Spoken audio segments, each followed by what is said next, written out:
The opening of the second seal.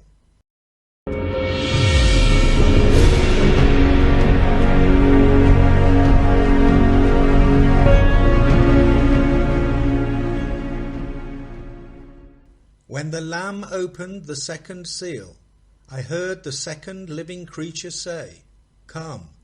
Then another horse came out, a fiery red one. Its rider was given power to take peace from the earth and to make people kill each other. To him was given a great sword. When analyzing Revelation 6 from an astrological perspective, the Lamb represents Aries, the first sign of the zodiac, and each horse represents the color of the sky at the equinoxes and solstices. A horse in ancient literature was used to represent either a journey across land or a journey over time. In this case, each horse represents a specific time period.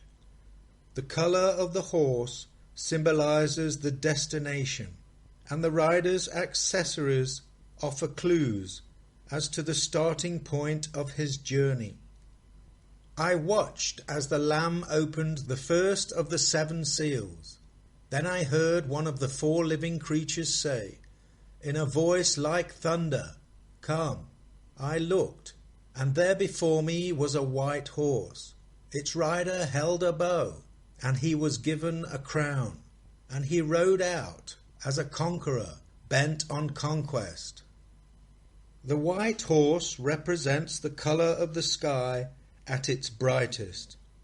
This is found at midday, or the summer solstice. The bow held by the rider represents cardinal fire energy of Mars in Aries, the old god of war. A crown was given to him as he went out conquering and to conquer. The word crown comes from the Latin corona. Although the coronavirus outbreak began in November 2019, the pace of its acceleration really took off around the spring equinox of 2020, falling back by the summer solstice. As each seal is opened by the Lamb, this suggests a new cycle through the zodiac for each consecutive seal.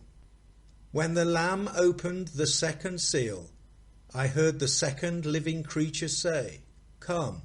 Then another horse came out, a fiery red one. Its rider was given power to take peace from the earth and to make people kill each other. To him was given a great sword. The red horse represents the color of the sky at sundown and therefore the autumn equinox. The sword in occult circles, especially tarot, represents the element of air. Gemini is an air sign, ruled by Mercury, the planet of communication, suggesting a time period just prior to the summer solstice, ending around the autumn equinox. Its rider was given power to take peace from the earth and to make people kill each other. To him was given a great sword.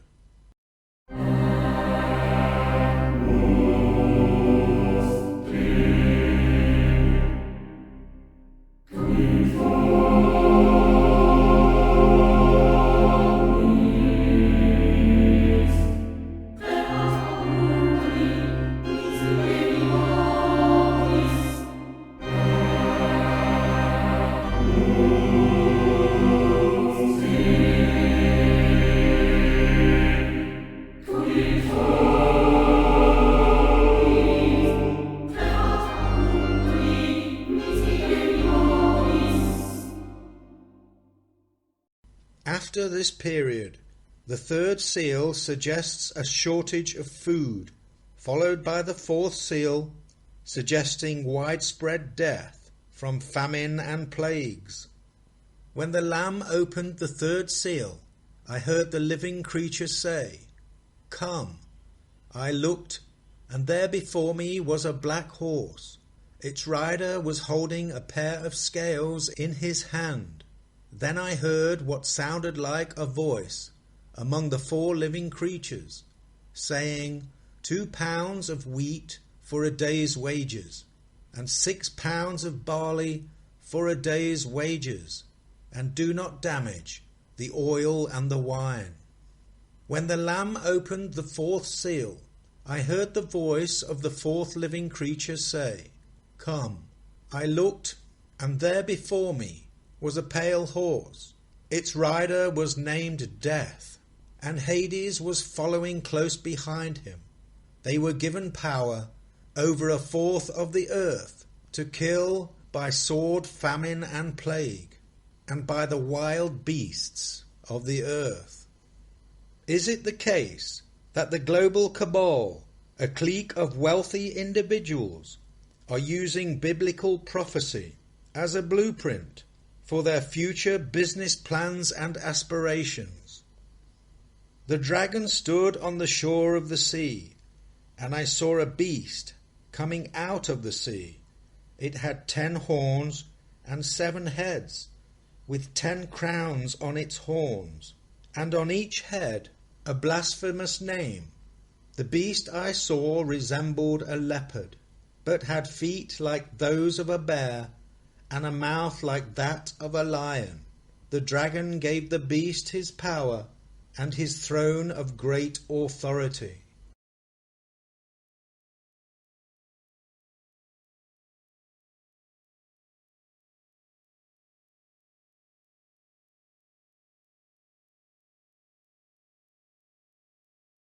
How's that? Okay, you're right. Can you hear me, everybody? Can I begin by welcoming everybody to Carbis Bay, and thank you all very much for coming. It is genuinely wonderful to see everybody in person. I can't tell you what a difference it makes. We've all been going through the most wretched pandemic our countries have faced for our lifetimes, maybe longer, much longer. And I actually think this is a meeting that genuinely needs to happen, because we need to make sure that we learn the lessons from the pandemic. We need to make sure that we don't repeat some of the errors that we doubtless made in the course of the last 18 months or so. And we need to make sure that we now allow our economies to recover. And I think that they have the potential to bounce back very strongly, and there's all sorts of reasons for being optimistic. But it is vital that we don't repeat the mistake of the last great crisis, the last great economic recession in 2008, when the recovery was not uniform across all parts of society. And I think what's gone wrong with this pandemic, or what risks being a lasting scar, is that I think that inequalities may be entrenched, and we need to make sure that as we recover, we level up across our societies and we build back better. And I actually think that we have a huge opportunity to do that, because as G7, we are united in our vision for a cleaner, greener world, a solution to the problems of climate change. And in those ideas, in those technologies, in which we're all addressing together, I think there is the potential to generate many, many millions of high-wage, high-skill jobs. And I think that is what the people of our countries now want us to focus on. They want us to be sure that we're beating the pandemic together and discussing how we'll never have a repeat of what we've seen, but also that we're building back better together, and building back greener, and building back fairer, and building back more equal, and how shall I, in a more gender neutral and perhaps a more feminine way. How about that, apart from anything else? So those are some of the objectives that we have before us at Carbis Bay.